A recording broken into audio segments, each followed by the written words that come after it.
আপনার স্ত্রীর ছবি আপনি সোশ্যাল মিডিয়া যখন দিবেন, বন্ধুরা নিচে লিখবেন নাইস। এই নাইসের মানে কি বুঝতেছেন আপনি? সে কি বুঝাতে চাচ্ছে? একটু বিবেকটা খরচ করেন। একজন নারী খোলামেলা ভাবে তাকে দেখে কেউ যদি বলে নাইস, এর মানে এই মহিলার সকল সৌন্দর্য পূর্ণরূপে অবলোকন করিয়া আমি মুগ্ধ তৃপ্ত হইয়া বললাম নাইস। এটা হলো নাইসের তর্জমা। আপনি এবার দেখেন তো আপনার কাছে কেমন লাগছে। নিজের পরিবারের মেয়েদের খোলামেলা পোশাকে সোশ্যাল মিডিয়াতে হোক, অফলাইনে হোক, মানুষের সামনে উপস্থাপন করার পর যারা দেখে, তারা দেখার পর তাদের মনোজগতে যে চিন্তার উদ্রেক হওয়ার কথা সেটা আমাদের সবার জানা। এটা প্রকৃতিগতভাবে, সৃষ্টিগতভাবে এটা খুবই কমন এবং সাধারণ এবং স্বাভাবিক বিষয়। আপনি কিন্তু জানেন। কিভাবে জানেন? কারণ আপনি নিজে কি করেন, বা আপনার এরকম সিচুয়েশনে আপনার মানসিকতার অবস্থা কি হয় আপনি চিন্তা করেন। তাহলে আপনার ফ্যামিলি মেয়েদের ব্যাপারে একই কথা। যেগুলো মানুষ মনে মনে চিন্তা করে, এগুলোতে মুখে বলতো আপনি জুতা নিয়ে দৌড়াতেন, কিন্তু আপনি বুঝো না বুঝার ভান করছেন। শরীয়ত কেন পর্দার বিধান দিয়েছে? আপনি নিজেকে খুব উদার, খুব ব্রড, খুব আপনি একেবারে অনেক স্মার্ট, আধুনিক বানাচ্ছেন। আপনি তো আসলে সেকেলে।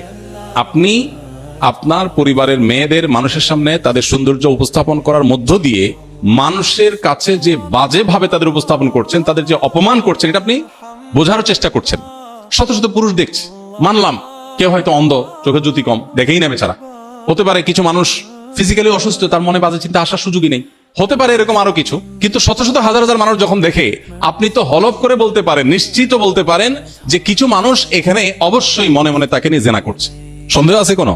এইটুকু বোঝার জন্য তো পণ্ডিত হওয়ার দরকার নেই। তো আমার ফ্যামিলি একজন মেয়ে, আমার স্ত্রী, আমার বোন, আমার মা, আমার ফ্যামিলির কেউ, তাকে আমি মানুষের সামনে উপস্থাপন করে মানুষের কাছে এরকম নোংরা চিন্তা করার সুযোগ করে দিব, এটা কোনো রুচিশীল পুরুষ করতে পারে না।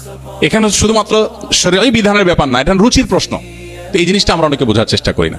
তো সোশ্যাল মিডিয়াতে আপনি যদি ছবি দেন ঈদকে কেন্দ্র করে, তাহলে সেক্ষেত্রে এই বিষয়গুলো মাথায় রাখা, যে হালাল হারাম, পর্দার বিধিবিধানগুলো আমি কি করছি কিনা, সবকিছু প্রকাশ করার জিনিস না। এখানে যখনই রেস্ট্রিকশনের কথা আসে, শরীয়তের বিধিনিষেধের কথা আসে, আমরা মনে করি যে হুজুররা অনেক টাইট। আপনি অনেক কিছুর ছবি প্রকাশ করেন না, লুকান, সবকিছু আপনি দেখেন না। আপনিও যথেষ্ট কনজারভেটিভ অনেক ইস্যুতে। কিন্তু আল্লাহর বিধিবিধানের ভিত্তিতে যে ব্যক্তি নিজেকে নিয়ন্ত্রণ করে, আপনি তাকে নিয়ে বাজে কথা বলেন, তাকে নিয়ে আপনার মনে হয় সে অনেক কনজাস্টেড, সে অনেক সংকীর্ণ, আপনি মনে হয় অনেক উদার। মূলত আপনি উদার না, আপনি উদাসীন। জামাই বউ একসাথে ঈদের জামা কাপড় পরে ছবি তুলে সোশ্যাল মিডিয়া দিয়ে দিলেন, আর বললেন দোস্তরা ঈদ মুবারক। দোস্ত তো বানাচ্ছেন 5,000 ফেসবুকে। এখন এই যে ছবি দিলেন, এটাতে রমজান জুড়ে যে আমল টামল করলেন, এগুলো সব বরবাদ করার জন্য যথেষ্ট হয়ে যেতে পারে। সেরকম একটা কাজ করলেন, তো এটা তো না জায়েজ কাজ।